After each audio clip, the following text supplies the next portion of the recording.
Pak Adit, silakan.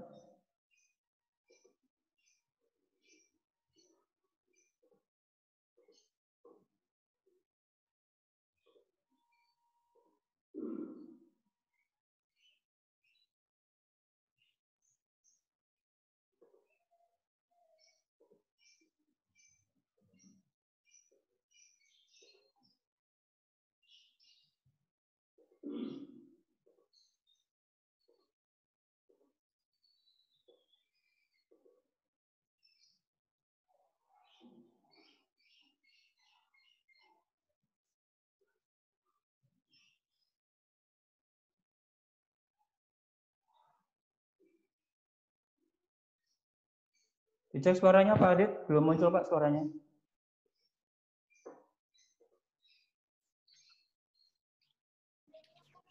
Cek 1, 2. Sudah masuk Pak suaranya, sip, mantap. Selamat datang buat Bapak Ibu sekalian. Assalamualaikum warahmatullahi wabarakatuh. Terima kasih buat para Bapak dosen peneliti dimanapun Anda berada. Dari Makassar menyapa Anda di hari Jumat ini ya. Terima kasih radio, juga. Pak. Kayak penyiar radio. Mantap Pak. Ya pernah Bu, jadi penyiar soalnya. Terima kasih buat Ikatan Dosen Republik Indonesia, juga buat Mas moderator yang ganteng, Mas Agung Purnomo dari Universitas Bina Nusantara Malang. Salam juga buat Mbak Dian. Ke bawah-bawah lagi teknis radionya. Nah, di pertemuan kali ini kita bicara tentang Scopus Hack Mapping the Article. Kalau saya menamakan ini The Power of Reading and Mapping Journal. Sebenarnya Scopus Hack sendiri itu berbicara tentang sebenarnya teknik, tips, dan yang saya pakai dari beberapa tahun yang lalu sampai saat ini di dalam menghasilkan banyak publikasi. Nah, di sini kita langsung dan lebih banyak berbicara tentang aplikasi daripada Scopus Hack. Tadi sudah sedikit banyaknya sudah dipaparkan oleh Mas Agung bagaimana untuk mencari author name dan seterusnya. Nah, di mapping artikel sendiri sebenarnya banyak orang yang tidak mengetahui teknik untuk memapping artikel sehingga biasa saya menemukan sulit untuk mereka menuangkan ide, menulis dan bagaimana untuk menemukan research gap dan seterusnya. Nah, ini CV saya, Bapak Ibu juga ada di materinya. Di saya afiliasinya itu dari Fakultas Ekonomi dan Bisnis, Departemen Manajemen Universitas Muslim Indonesia Makassar. Saya juga sekaligus sebagai editor, sekaligus juga sebagai reviewer dan guest reviewer di beberapa jurnal internasional terindeks ataupun yang bereputasi juga, baik di WOS, Scopus ataupun Scylo. Scylo itu Scopus dari Amerika Latin. Nah, berikut juga beberapa ID saya. Ada Google Scholar, bisa dicek nanti di Scopus ID juga. Sudah tadi saya lihat di Orch ID, di Sinta, dan di Web of Science sendiri atau Pablons ID. Nah, kenapa literatur review menjadi begitu sangat penting? Karena ini juga merupakan bagian di mana kebanyakan author itu mengalami rejection dari editor dan juga dari reviewer. Alasan yang paling utama kenapa sebuah paper itu bisa kena reject, karena itu nyusunnya adalah dengan metode yang sama seperti kalau Bapak Ibu menemukan skripsi, tesis, ataupun disertasi, di mana dibangun section per section. Jadi literatur yang bagus itu adalah bukan tidak semata-mata merangkum semua literatur yang ada, tetapi lebih daripada itu ada proses sintesa dan proses antitesa di dalamnya. Yang lebih terpenting adalah menggali lebih dalam daripada sumber bacaan yang kita akan jadikan acuan. Nah, ini yang paling sering saya temukan, dan ini juga bagian di mana ketika sebuah artikel dicek similarity-nya, baik menggunakan Turnitin, iTinticket, ataupun plagiarism checker, maka poin literatur review itu akan menyumbang banyak banget persentase sehingga tingkat similarity itu menjadi tinggi. Sebenarnya banyak pertanyaan yang sering saya temukan bahwa bagaimana caranya membuat literatur review tanpa harus dapat tanpa harus dapat tingkat similarity yang tinggi. Karena seperti yang kita tahu bahwa hampir semua teori, definisi, dan seterusnya bunyinya hampir sama. Jadi, kan sisa di copy paste dari internet, dan memang seperti itu yang biasa dilakukan. Tapi ternyata metode itu tidak tepat. Nah, membangun literatur review itu sama seperti ketika Bapak Ibu sekalian menonton film. Terus diminta untuk menceritakannya kembali. Ketika diminta untuk menceritakannya kembali, berarti sama iya, jalan cerita mungkin sama, tetapi sama persis dengan jalan cerita tersebut, itu belum tentu. Dan kenapa perlu dilakukan sitasi? Jadi saya akan menjelaskan juga bahwa di dalam melakukan mapping artikel, itu sebaiknya Bapak Ibu menggunakan reference software manager. Ada beragam ya, seperti yang saya jelaskan di beberapa waktu lalu. Ada Mendeley, ada Zotero, ada EndNote, dan seterusnya. Nah, ketika Bapak Ibu tidak menggunakan ini dalam artian reference software manager ini juga menjadi keharusan wajib bagi setiap author di dalam mensubmisi artikelnya, dan ini diatur di dalam author guidelines. Nah, karena itu tadi, ketika Bapak Ibu tidak menggunakan reference software manager, maka akan sulit untuk beradaptasi dengan yang namanya daftar pustaka. By the way, saya pengen cerita nih bagaimana reference style itu bisa membuat artikel atau manuskrip Bapak Ibu kena reject. Jadi jangan salah bahwa titik koma, apakah dia bold, apakah dia italic, apakah dia tegak lurus, atau plain type, itu bisa membuat satu artikel bisa kena reject. Yang terpenting di dalam Scopus sebenarnya adalah detailing. Baik afiliasi nama, penulisan, terutama penulisan nama, afiliasi, email, titik koma, sampai titik koma di dalam daftar pustaka, itu menjadi perhatian utama mereka. Why?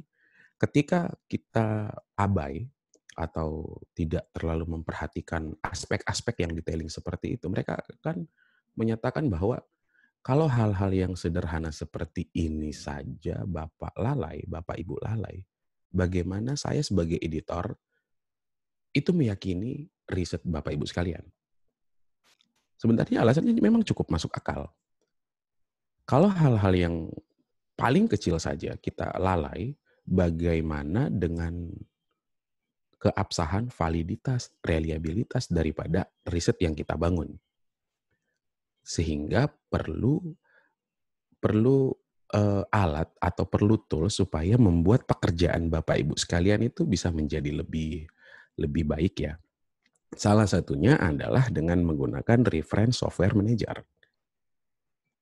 Contoh, kebanyakan jurnal-jurnal Asia, yang terbitan-terbitan di Asia, baik di China, Hong Kong, Taiwan, Korea, Jepang, dan seterusnya, dan setengah wilayah Eropa, selain di 5 publisher, Elsevier, Emerald, Taylor and Francis, Blackwell, Hindawi misalnya, ataupun Springer, dan seterusnya, mereka, selain daripada itu, mereka menggunakan APA, American Psychology Association. Tetapi khusus untuk Emerald, di wilayah social science dan manajemen tentunya, itu adalah Harvard style. Ada juga yang menggunakan IEEE, ada juga yang menggunakan MLA, dan seterusnya. Ada juga yang menggunakan cover, ada juga yang menggunakan webinar tapi pakai gaya penyiar radio gitu. Nah, suaranya lembut gitu. Terus lebih daripada itu,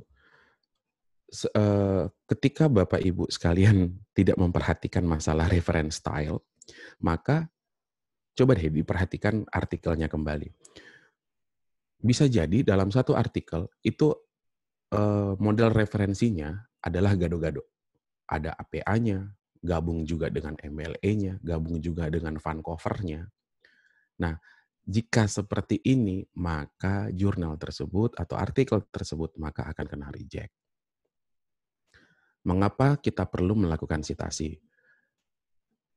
Jadi untuk memberikan penghargaan terhadap si penulis asli, sehingga tidak terjadi plagiat, di sini juga akan saya jelaskan bahwa model kutipan itu ada 2 jenis. Ada kutipan langsung dan ada kutipan tidak langsung. Lalu, pencantuman kutipan membantu siapapun yang ingin mengetahui lebih dalam tentang ide-ide kita sebagai penulis dan dari mana datangnya ide tersebut. Dan tidak semua hal yang dikutip itu baik, mungkin dari ide kita sendiri dan seterusnya, sehingga perlu perbaikan statement di masa yang akan datang dan seterusnya dan seterusnya. Nah, jadi ada 2 model kutipan seperti yang saya katakan, kutipan langsung atau kutipan tidak langsung. Kutipan langsung adalah langsung menyadur dari si penulis aslinya atau langsung menyadur dari dokumen atau nomenklatur yang memang sudah disiapkan. Yang kedua adalah kita atau kutipan tidak langsung, berarti kita harus melakukan paraphrasing di sini. Fatalnya, Bapak Ibu, termasuk saya dan kita semua hari ini itu bertarung dengan yang namanya software similarity, Turnitin, Identicate, dan plagiarism checker tentunya. Sehingga yang dilakukan adalah harus melakukan proofreading atau paraphrasing di sini. Sebentar juga akan saya jelaskan 2 bagian daripada proses proofreading dan paraphrasing. Bapak tinggal pilih yang mana, mau ilmu putihnya, mau ilmu hitamnya. Ilmu putihnya mungkin sudah banyak dijelaskan, bahkan kemarin pun saya sudah jelaskan. Nah, di sini juga ada ilmu hitamnya, bagaimana membuat satu struktur kalimat itu bisa berubah kurang dari 1 menit. Jadi kalau biasanya berbicara tentang ilmu hitam, kalau saya seminar offline, itu yang langsung pada senyum. Waduh gila, dikasih ilmu hitam nih, itu kayak gimana-gimana. Nah, sebentar juga akan saya jelaskan. Terutama kembali bicara tentang Turnitin, sang operator harusnya juga bisa memberikan batasan bahwa nomenklatur-nomenklatur yang sifatnya sudah pakemnya seperti itu tidak perlu di-highlight menjadi satu kemiripan. Contohnya seperti ini. Bapak Ibu mengutip arti ayat kitab suci. Atau Bapak Ibu mengutip langsung dari undang-undang. Terus terbaca di Turnitin. Apa yang Bapak Ibu harus lakukan? Karena memang ya namanya undang-undang dan arti kata di kitab suci memang semuanya sama. Dan tidak boleh, bahkan sangat tidak boleh, dan tidak dibenarkan ketika Bapak Ibu melakukan paraphrasing di 2 ini nih. Segala sesuatu yang nomenklaturnya memang sudah seperti itu patennya. Sehingga orang-orang yang operator Turnitin itu harus meng-highlight bagian ini supaya tidak terdeteksi oleh Turnitin itu sendiri. Nah, bagaimana saya biasanya mencegah kemiripan atau similarity? Copy paste, kendati pun mencantumkan sumber seperti yang banyak terjadi. Manajemen adalah satu ilmu atau satu seni yang satu seni menggerakkan orang. Itu teori daripada Herzberg. Nah, ketika Bapak Ibu meng-highlight itu, meng-block dan copy paste seperti itu dan mencantumkan si Herzberg di tahun 19 berapa, itu pun akan dianggap sebagai plagiasi. Nah, yang kedua, paraphrase yang baik adalah bukan mengubah bentuk kata dari kalimat aktif menjadi pasif, ataupun sebaliknya, atau menambah kata sambung seperti yang banyak dilakukan orang dan saya lakukan di awal-awal menulis artikel. Ini tidak selamanya efektif untuk menurunkan tingkat kemiripan. Misalnya waktu Bapak Ibu menyusun satu konsepnya, similarity detected-nya adalah 15%. Bapak nambah kata sambung, oleh karena itu, akan tetapi, sedangkan, sebab, oleh karenanya, dan seterusnya, itu hanya menurunkan tingkat similarity itu 0,5 sampai 1%. Hanya kurang sekali, sedikit sekali. Nah, di sini juga yang bagian terpenting akan saya jelaskan juga kepada Bapak Ibu sekalian bagaimana cara membaca artikel dan menuangkan ide artikel tersebut di artikel kita atau reduplikasi bacaan. Nah, menulis efektif minim kemiripan adalah menemukan inti, pokok, dan gagasan, kemudian menuliskannya kembali serta mengutip sumber. Ingat, perlu dipahami bahwa perubahan hanya pada bentuk kalimat, tapi makna kalimat tidak berubah. Susah dong? Enggak susah. Nah, ini juga problem yang banyak saya temukan di sebagian besar tulisan. Hal yang sebenarnya bukan masalah, dibuat menjadi masalah. Perbedaan sudut pandang itu akan melahirkan model permasalahan juga yang akan berbeda. Kenapa saya sangat menekankan, apalagi kita ya di bidang social science dan humaniora, perspektif itu sangat penting di dalam membangun satu artikel. Judul boleh sama, variabel yang diteliti boleh sama, item, konstruk, model kuesioner mungkin mirip-mirip, tapi sudut pandang akan berbeda. Seperti yang saya jelaskan kemarin di Scopus Hack yang di awal, dan juga sebenarnya ada di YouTube, perbedaan sudut pandang itu akan menghasilkan pembahasan serta hasil yang berbeda juga. Kenapa itu sudut pandang menjadi sangat penting? Mungkin ada yang bertanya, apa sih yang dimaksud dengan sudut pandang? Sudut pandang apa sih yang dimaksud sama si Adit, bla bla bla bla. Sudut pandang itu adalah ground theory. Contoh, ground theory di sini juga akan saya jelaskan apa perbedaan ground theory, teori, dan middle range theory.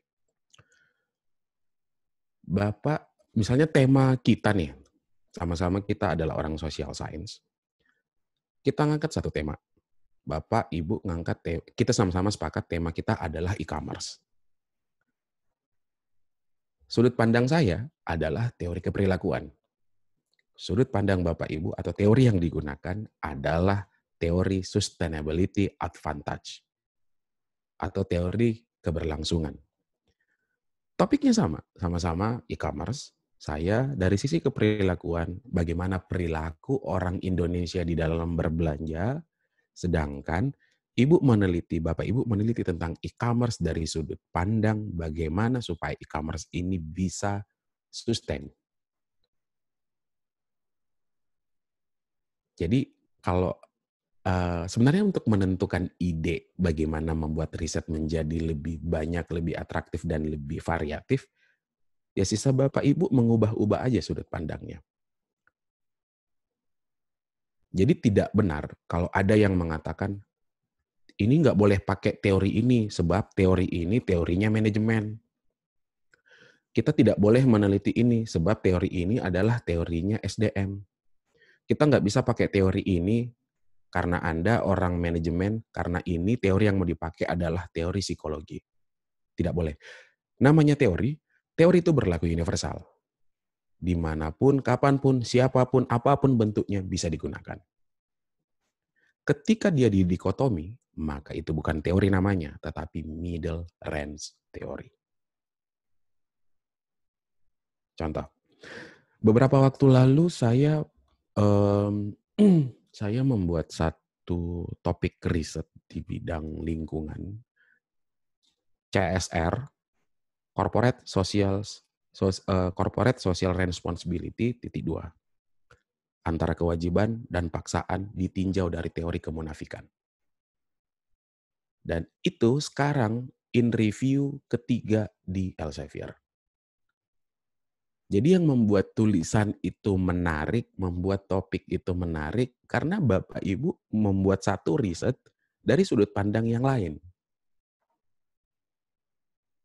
Kata cantik, ganteng itu abstrak. Tergantung siapa yang melihat, tergantung sudut pandang, dan tergantung cara pandang. Sudut pandang adalah ground theory, cara pandang adalah middle range theory. Ada yang melihat cantik itu didefinisikan tinggi badan. Ada yang mendefinisikan cantik atau ganteng itu warna kulit. Ada yang mendefinisikan itu dari panjang atau pendeknya rambut. Beragam lah. Jadi, contoh sederhana nih. Apa yang dimaksud juga dengan middle range theory dan grounded theory. Seperti yang saya katakan, teori itu tidak bisa didikotomikan oleh ilmu apapun. Dia universal, bisa dipakai, bisa digunakan oleh semua orang kapanpun, dimanapun. Sedangkan middle range theory itu didikotomi oleh dimensi-dimensi tertentu. Contoh, karbohidrat adalah sumber utama makanan orang Indonesia yang dibutuhkan oleh tubuh kita. Nasi adalah sumber karbohidrat bagi orang Indonesia. Sepakat? Mungkin sepakat. Tapi ketika statement ini kita bawa ke Indonesia Timur kita, yang paling sudut sana di Papua, mereka tidak makan nasi. Mereka makannya ubi. Dan ubi menjadi alat pengganti nasi sebagai sumber karbohidrat. Di wilayah barat sampai tengah, nasi memang menjadi sumber karbohidrat kita. Tetapi ketika statement ini kita bawa ke Indonesia Timur, maka di sana pun akan menolak. Itu yang dimaksud dengan middle range theory. Teori ini berlaku secara parsial, tidak menyeluruh. Belum lagi kalau Bapak Ibu bawa ini statement ke Eropa. Mereka tidak makan nasi sebagai sumber karbohidrat. Mereka mengganti nasi adalah gandum dan kentang. Terus apa tingkatannya? Tingkatan paling bawah adalah proposisi. Proposisi atau statement yang belum pernah melalui hasil riset dan perlu diuji kebenarannya, itu basic paling bawah adalah namanya proposisi. Contoh, jangan duduk di depan pintu, nanti telat kawin, telat nikah. Jangan potong kuku malam-malam. Itu adalah bentuk statement, itu adalah bentuk proposisi yang perlu diuji kebenarannya. Ketika dia sudah benar, diakui, dianggap nyata, dianggap sah oleh banyak orang, maka derajatnya akan naik menjadi hasil penelitian. Hasil penelitian dalam kurun waktu tertentu tidak mengalami pergeseran, perubahan, dan tetap diikuti dan disepakati, naik derajatnya menjadi middle range theory. Middle range theory dalam kurun waktu tertentu juga tidak mengalami bantahan, naik posisinya menjadi teori. Teori juga tidak bisa dibantahkan dan seterusnya, dia naik menjadi hukum. Makanya hukum Archimedes itu tidak bisa dikatakan teori. Apa yang dimaksud dengan hukum Archimedes? Air mengalir dari tempat tinggi ke tempat rendah. Tidak ada yang bisa membantah itu. Sehingga naik posisinya menjadi hukum, dan dalam kurun waktu tertentu juga tidak mengalami perubahan, tidak disanggah, tidak dibantah, maka naik menjadi asas. Jadi itu tingkatan-tingkatan kenapa statement bisa sampai satu yang lain. Nah, seperti yang saya jelaskan, grounded theory itu tidak didikotomi oleh keilmuan apapun. Tidak ada teori manajemen, Bapak Ibu. Kalau ada yang bilang teori manajemen, sebenarnya teori yang banyak digunakan oleh orang manajemen. Teori yang kebanyakan digunakan orang psikologi. Teori yang kebanyakan digunakan oleh orang education. Teori yang banyak digunakan oleh orang hukum. Tapi apapun bidang keilmuan kita harus sepakat semakin dalam kita mempelajari bidang keilmuan kita, yang kita temukan adalah hanya satu objek. Apa itu? Ya manusia. Baik orang ekonominya, baik manajemennya, baik hukumnya, baik pertaniannya, baik teknik, dan seterusnya. Apapun itu, ketika Bapak Ibu mempelajari bidang ini terlalu dalam, semakin dalam yang ditemukan cuma satu, manusia. Artinya, ya memang tidak bisa didikotomi, teori itu tidak bisa didikotomi oleh keilmuan apapun. Yang kedua, sebagian besar terdiri dari idiom yang mengandung konstruk dan istilah teoritis. Yang ketiga, valid dan reliable dalam beberapa kali pengujian di banyak dimensi. Misalnya teori keperilakuan. atau social contagion theory. Itu bisa dipakai di orang hukum. Jadi teori keperilakuan atau social contagion theory itu berbicara tentang seseorang bisa mengikuti orang lain dan akan menjadi orang lain ketika lingkungannya menjadi seperti apa yang kebanyakan. Contoh, ketika lingkungan saya baik, maka saya pun akan baik. Ketika suatu lingkungan menyatakan menggunakan baju warna hitam adalah suatu kewajiban, maka menjadi aneh sendiri bagi saya ketika saya menggunakan baju selain warna hitam.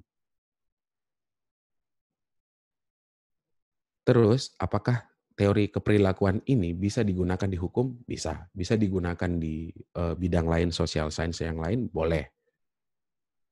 Apakah tidak bisa digunakan di eksak? Bisa. Contoh, saya juga pernah collab dengan orang teknik arsitektur. Jadi topik riset kami adalah bagaimana persepsi warga Makassar di dalam membeli atau memutuskan pembelian rumah dari aspek desain interior. Jadi teori-teori yang biasa kami pakai di manajemen itu diadopsi oleh orang teknik arsitektur. Dan itu juga sementara kami tulis dan memang hasilnya menarik. Yang kedua, ada namanya middle range theory. Nah, itu tadi yang saya katakan dibatasi oleh dimensi tertentu, subjek atau asumsi yang bersifat tendensius. Didasari oleh proposisi dan masih rentan menemukan bantahan jika diuji dari dimensi yang lain. Nah, ini juga yang paling sering saya dapati. Apa sih perbedaan antara penelitian kuantitatif dan penelitian kualitatif? Bahkan tidak jarang saya menemukan penelitian kualitatif itu jauh lebih baik daripada kuantitatif. Ada juga yang menyatakan kuantitatif dong yang lebih baik daripada kuali. Nah, sebelum saya mencontohkan, nah ada baiknya saya bacakan dulu nih. Kualitatif itu berangkat dari fenomena, dukungan dari penelitian terdahulu ataupun proposisi. Kualitatif boleh ada hipotesis, boleh juga tidak. Umumnya tidak terdapat hipotesis. Jadi boleh pakai, boleh enggak, tapi umumnya tidak ada hipotesis.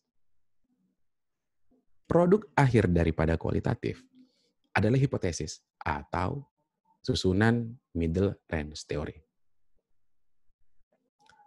Kualitatif juga tujuan akhirnya adalah membangun konseptual atau kerangka konsep. Yang terakhir adalah membangun middle range theory dan grand theory. Itu tujuannya. Dia membangun middle range atau grand theory. Sedangkan kuantitatif sama-sama berangkat dari fenomena umum berupa data faktual, wajib juga didukung oleh penelitian terdahulu atau bangunan logis lainnya.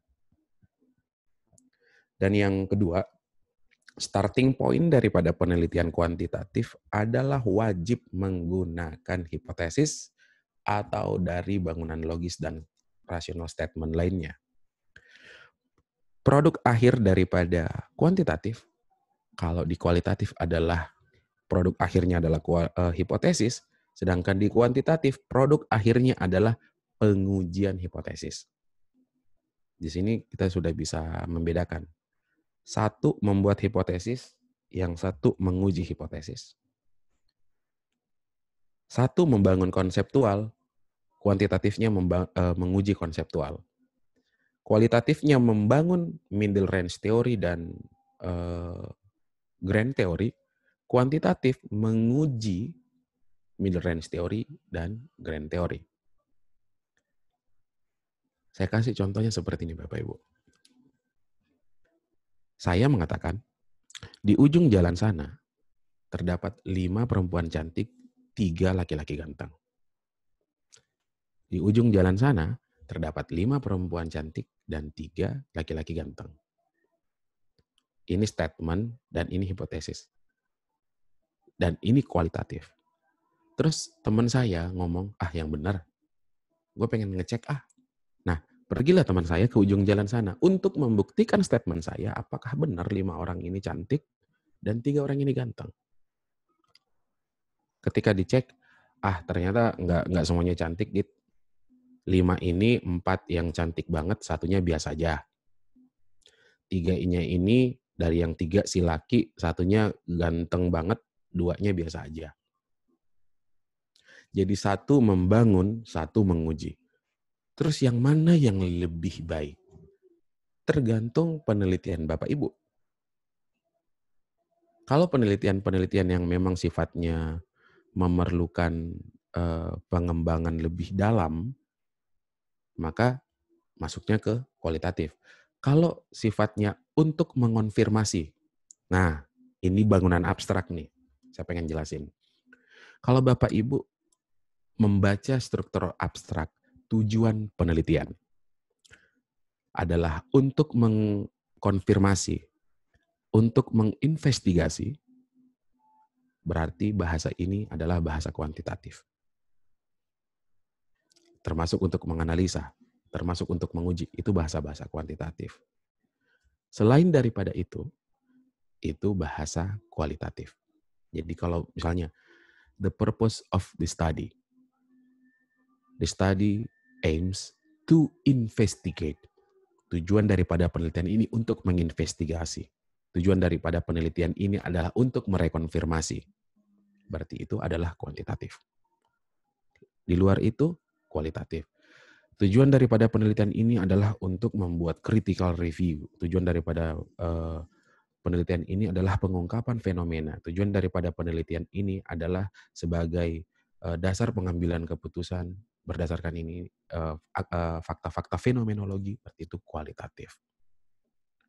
Sekali lagi, penggunaan kualitatif dan kuantitatif tergantung. Kalau Bapak Ibu pengen melakukan riset yang lain daripada yang lain, masuk ke ranah kualitatif.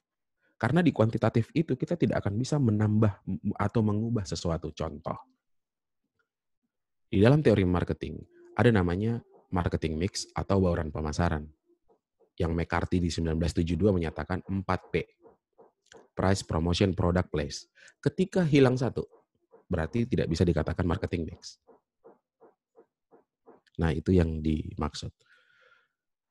Ketika Bapak Ibu pengen membuat atau memasukkan konsep terbaru atau ya masuknya karena kualitatif. Apakah tidak boleh melakukan perubahan-perubahan yang otentik di dalam kuantitatif? Boleh, tetapi perlu diingat bahwa tujuan kita adalah untuk menguji. Tujuan daripada kuantitatif adalah untuk menguji. Bagaimana membangun literatur yang baik? Ya memang dukungannya harus banyak membaca.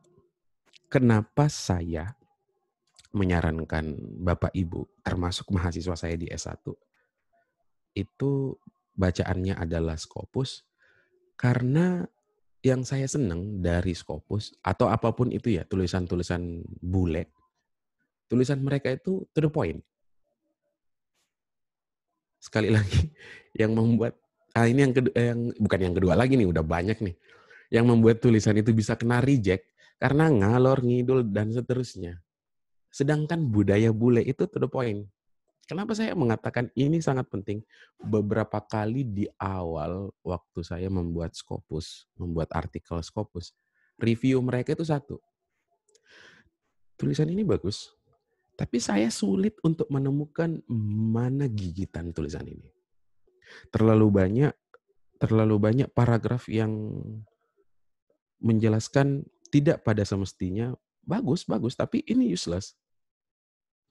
Terus yang kedua, saya tidak menemukan poin-poin penting. Yang ketiga, ini ada yang lebih parah. Waktu saya masuk ke Springer, itu langsung otomatis kena reject. Reviewer editornya satu aja. Dan itu alasannya kena reject. Tulislah apa yang kamu pengen katakan. Itu aja. Cukup tulis apa yang kamu pengen katakan. Jadi nggak perlu nambahin bumbu dan seterusnya, meskipun kita orang Indonesia senang rempah-rempah ya. Nah, kenapa seperti itu sangat rentan? Karena memang budaya mereka kan orangnya to the point. Sedangkan budaya kita sangat tabu untuk to the point. Sangat tabu untuk to the point. Kayaknya nggak enak deh kalau kita nulis sesuatu itu langsung pada intinya. Kan perlu irama dulu, perlu tari-tarian dulu gitu. Tapi ketika Bapak Ibu membawa tulisan ini keluar, sulit untuk diterima. Jadi memang untuk membuat satu tulisan efektif itu memang memerlukan waktu yang panjang. Jadi saya biasanya memberikan penegasan kepada siapapun, kalau pengen nulis itu ubahlah dari khusus ke umum. Meskipun yang kita pakai kebanyakan dari umum ke khusus. Balikan aja kepada Bapak Ibu dosen sekalian. Ada mahasiswa bimbingannya nih, datang membawa skripsinya ataupun tesisnya, terus Bapak Ibu buka halaman pertama. Indonesia sebelum reformasi. Apa nih? Terus dibaca judulnya. Pengaruh rasio keuangan terhadap ini. Lah, bahasa sebelum reformasi. Apa sih? Balik halaman kedua, halaman ketiga, halaman keempat. Bapak Ibu akan bilang,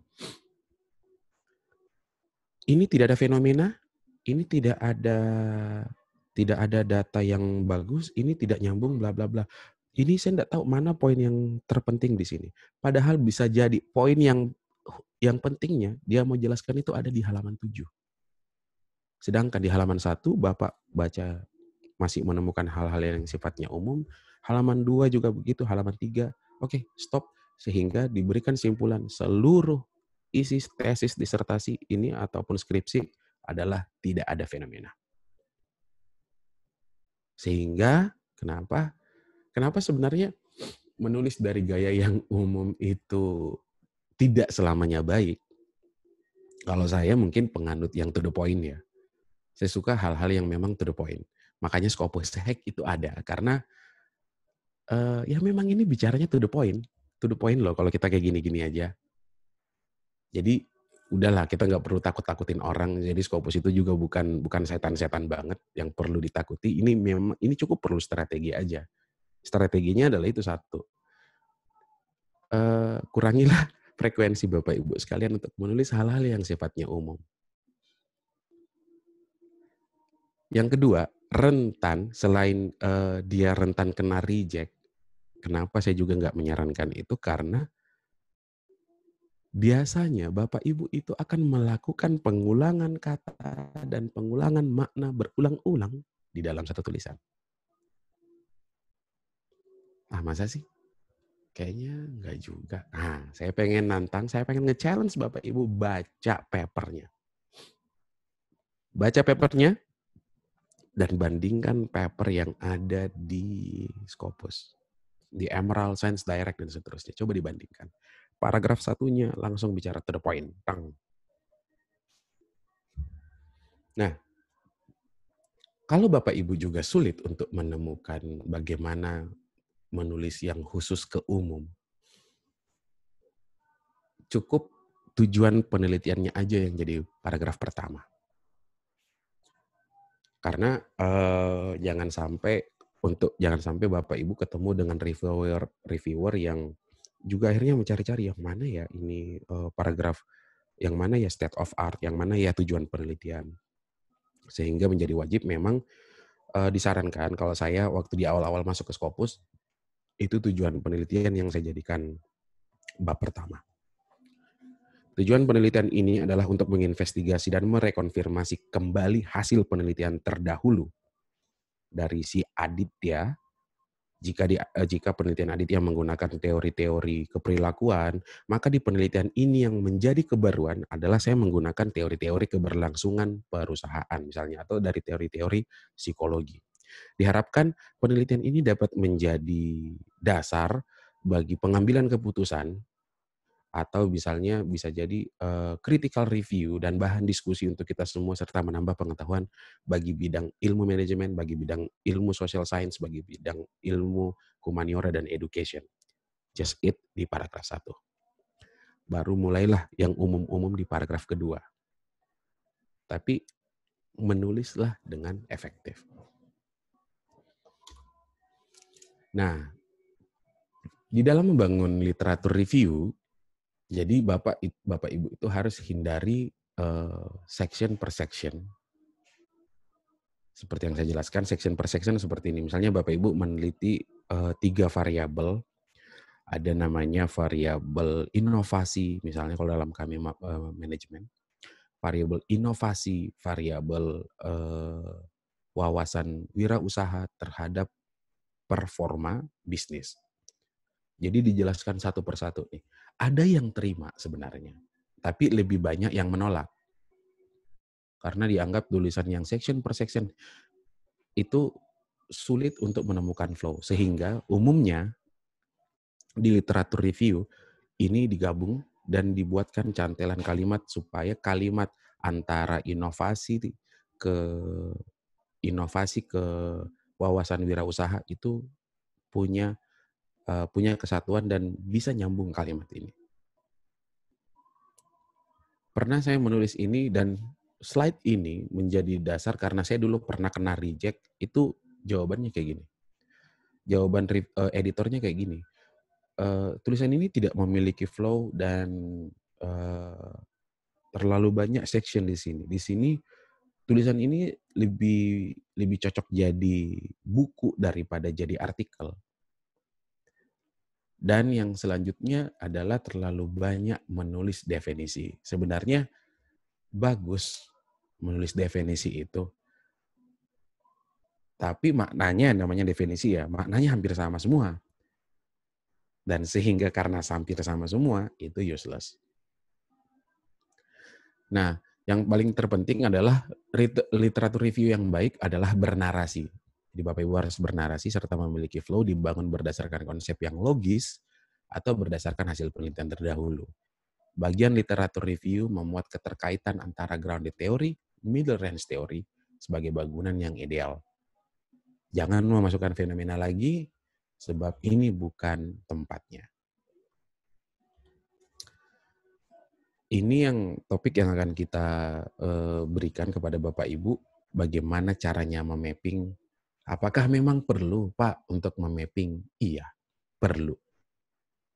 Bapak Ibu kalau lihat di Scopus saya itu ada 20 dokumen, kurang lebih ada 20 dokumen, maka juga 20-nya itu punya mapping seperti ini. Mapping ini membantu loh. Jadi mapping ini sama seperti ibarat Bapak Ibu punya stabilo aja. Mana yang penting, mana yang penting, mana yang penting. Nah, tapi kalau saya buatnya dalam bentuk tabel. Ini teknik saya nih Bapak Ibu sekalian kalau pengen nulis artikel. Ada orang kalau nulis artikel 1, artikel 2, artikel 3, artikel 4, artikel 5. Kebanyakan orang seperti itu. Waduh gila, paragraf 1 di artikel A, mantap.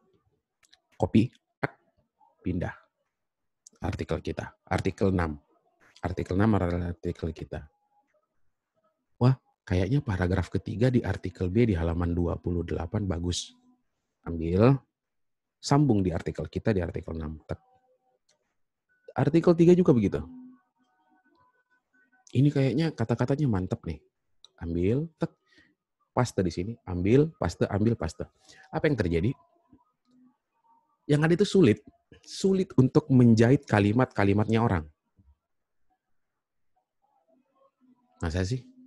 Ya. Mohon izin Bapak Ibu karena di sini lagi azan, saya break dulu kurang lebih 5 menit karena lagi azan. Soalnya rumah saya itu ada 7 masjid dan azannya itu jeda 10 detik. Dan radiusnya sama-sama 100 meter. Saya break dulu ya, saya kembalikan ke moderator.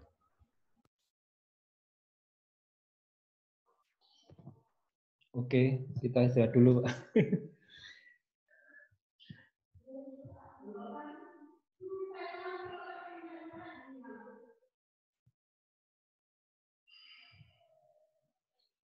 Kalau di Makassar jam berapa nih, Pak? 3:30, Pak?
Bapak Ibu jika ada pertanyaan bisa dilayangkan di grup chat, ingin bertanya apa nanti saya bantu merekap untuk saya sampaikan ke Pak Adit sambil kita menunggu Anda.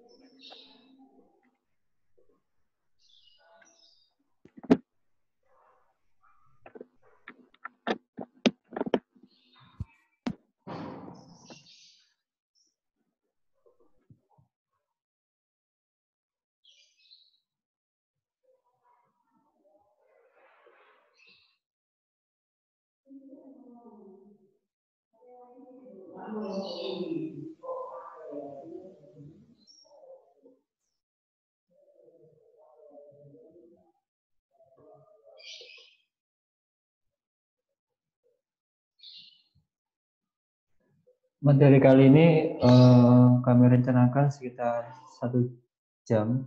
Ini sudah 1 jam ini Pak Adit. Sudah 1 jam. Biasanya Pak Adit kalau nyampe sampai 4 jam.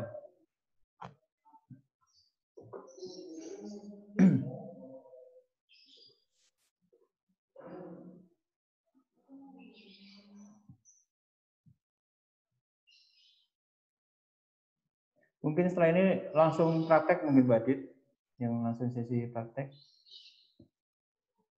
Karena waktunya sudah menunjukkan 1 jam. Nah, udah 1 jam. Gila. Iya Pak. Ini tadi kita start 1:30, ini udah 2:30. Sudah 1 jam. Mohon untuk. Iya ya. Iya. Sorry Bapak Ibu, kalau saya menjelaskan Scopus memang kadang memerlukan waktu yang panjang karena untuk memindahkan pengalaman 4 tahun ini dalam waktu 1 jam itu memang memang nggak cukup kali. Nah, kita langsung aja. Saya langsung aplikasi bagaimana teknik untuk membaca jurnal itu. Materi yang slide sebelumnya mungkin Pak dijelaskan sedikit-sedikit Pak. Slide yang sebelumnya Pak. Tunggu. Wait.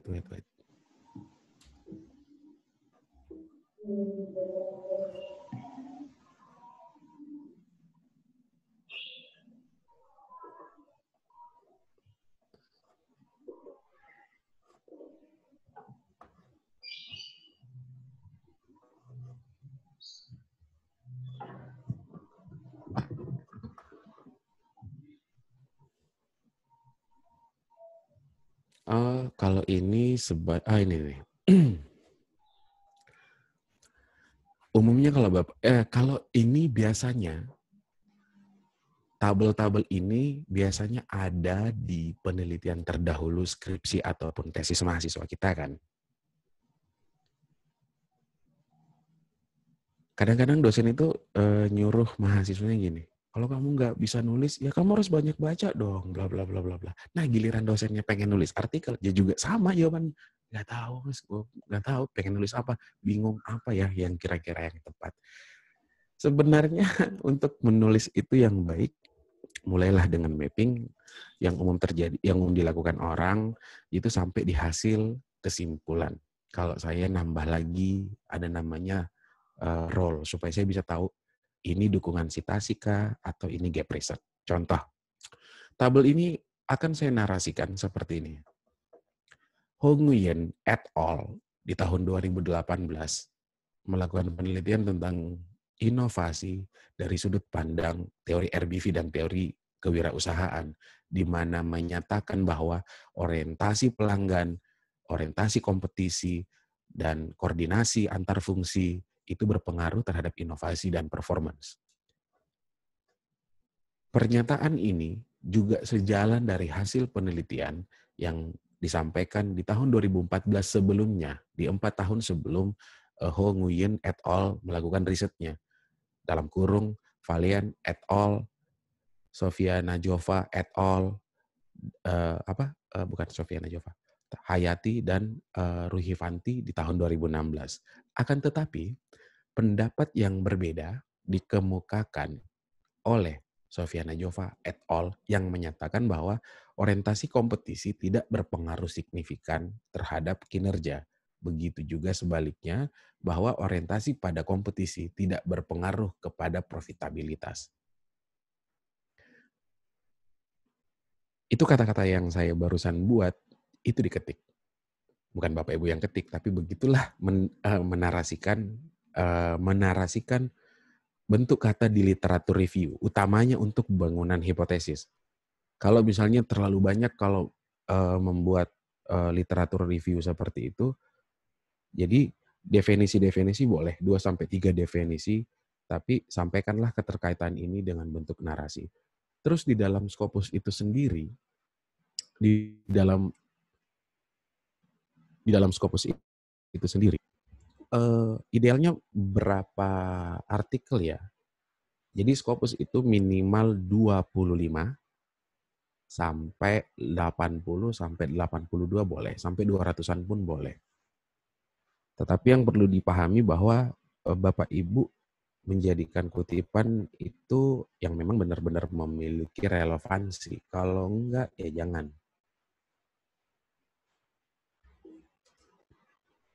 Nah, ini saya akan jelaskan sambil kita buka artikelnya, sambil kita coba mapping. Syaratnya itu tadi, Bapak Ibu harus punya Mendeley.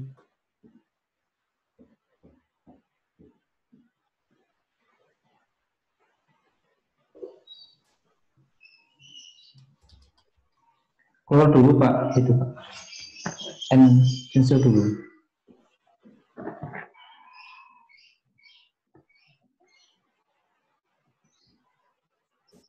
Ini udah ada Mendeley-nya ya? Belum Pak, belum terlihat. Bapak share screen-nya di stop dulu. Oh ya benar. Oke.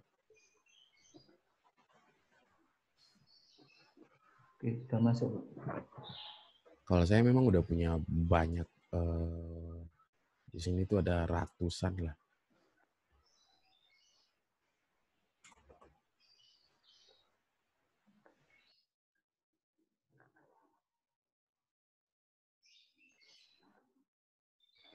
Terus cari artikelnya di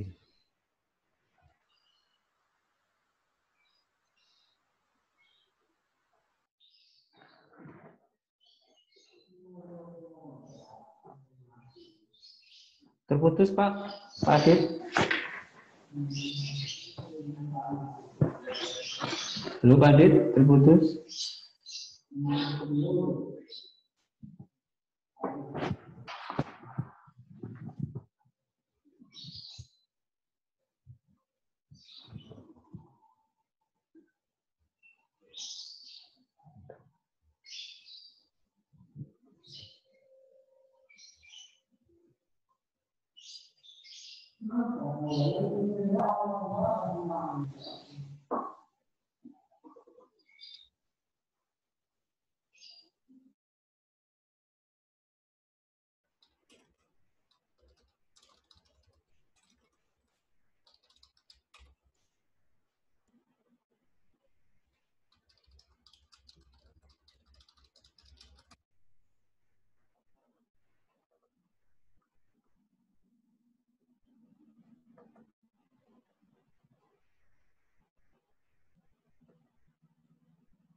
Nah, kalau untuk memilih yang open access, itu Bapak Ibu bisa centang di sini.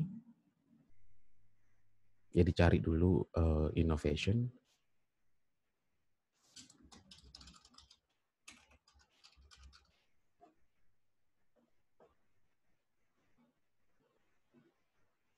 Semua yang berlogo gembok terbuka seperti ini tuh open access.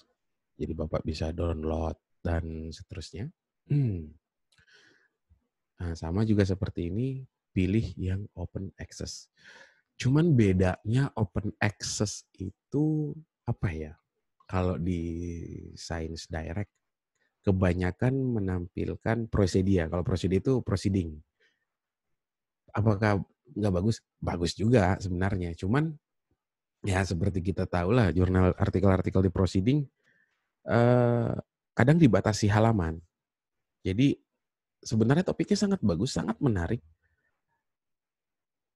Tapi setelah artikelnya di-download, ada yang terpotong, tidak tuntas untuk dibahas. Sehingga memang perlu untuk jurnal-jurnal yang regular issue. Kalau ini 50 artikel ada ya, lebih ya dari 50 artikel untuk topik ini. Jadi kalau misalnya saya susah mendapatkan topik risetnya seperti apa, judulnya kayak gimana, saya belum pernah dapat artikel-artikel seperti ini. Bapak Ibu, hari ini apa sih yang nggak diteliti orang? Mungkin cuma 2, hidup lagi sama mati gitu. Atau bayangan misalnya surga sama neraka kayak gimana. Tapi selain daripada itu, udah. Dan menurut saya pribadi, kayaknya bukan tidak ada rujukannya atau tidak ada literaturnya, bukan. Ya mungkin bisa jadi kita sendiri yang belum menemukan. Belum menemukan bukan berarti tidak ada dong.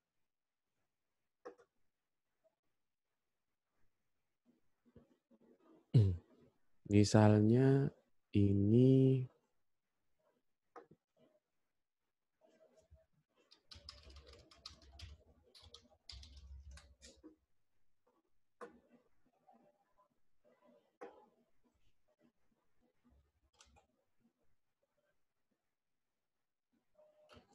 yang biasa orang katakan variable dependent, independent.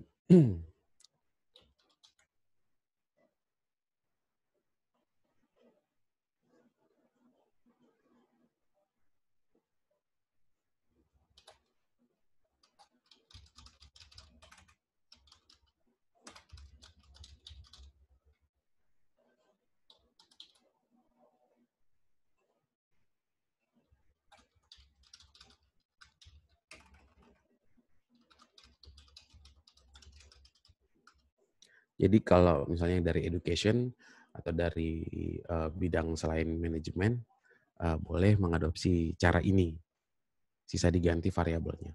Nah, kalau Bapak Ibu mencari variabel secara langsung seperti ini, the effect of innovation, marketing channel, entrepreneurship insight on performance di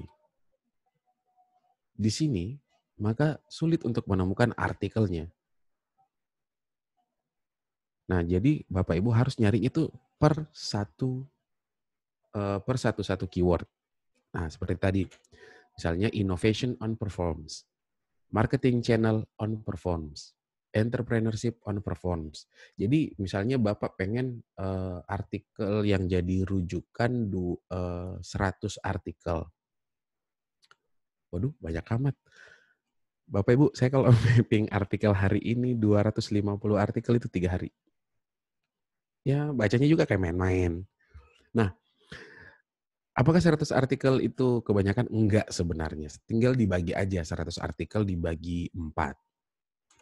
Jadi masing-masing porsi-porsinya itu, sekian artikel, misalnya 25 artikel untuk inovasi, 25 artikel kemudian untuk marketing channel terhadap performance, 25 artikel lagi terhadap wawasan entrepreneurship terhadap performance. Jadi jangan menulis keyword itu seperti ini. Innovation,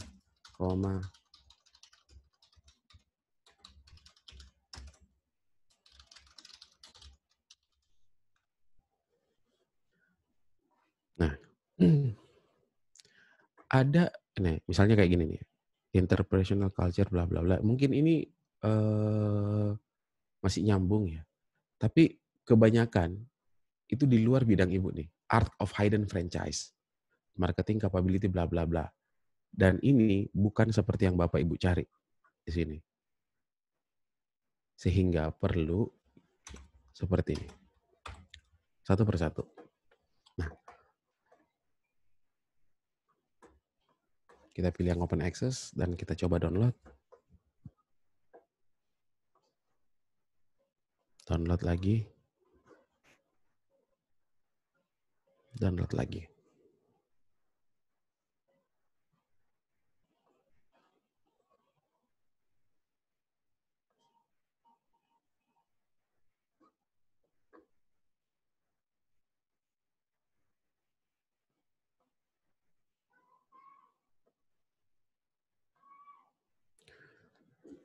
Terus kapan misalnya Bapak Ibu pengen buat mapping? Ya kapan saja sebenarnya. Misalnya kalau punya ide riset, saya pengen meneliti nih pengaruh COVID terhadap minat belajar siswa misalnya menggunakan e-learning. Pengaruh COVID terhadap penurunan pertumbuhan ekonomi. Pengaruh PHK yang diakibatkan oleh COVID bisa jadi. Pengaruh orang yang nyembunyiin masker terhadap kelangkaan masker, fenomenologi COVID. Boleh. Jadi sisa di-download aja.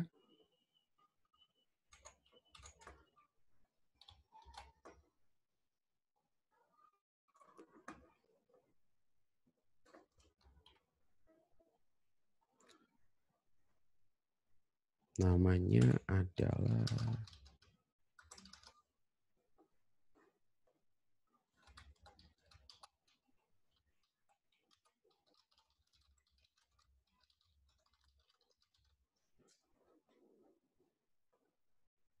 add file,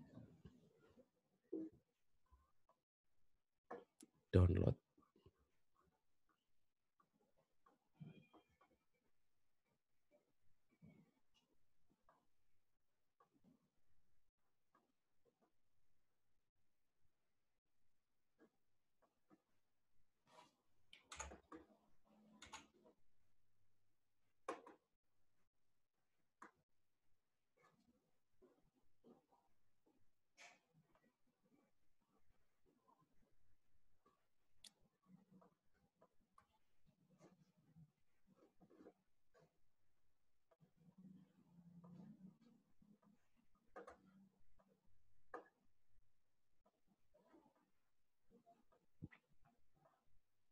Ini artikel 2018, 2019, 2020. Nah,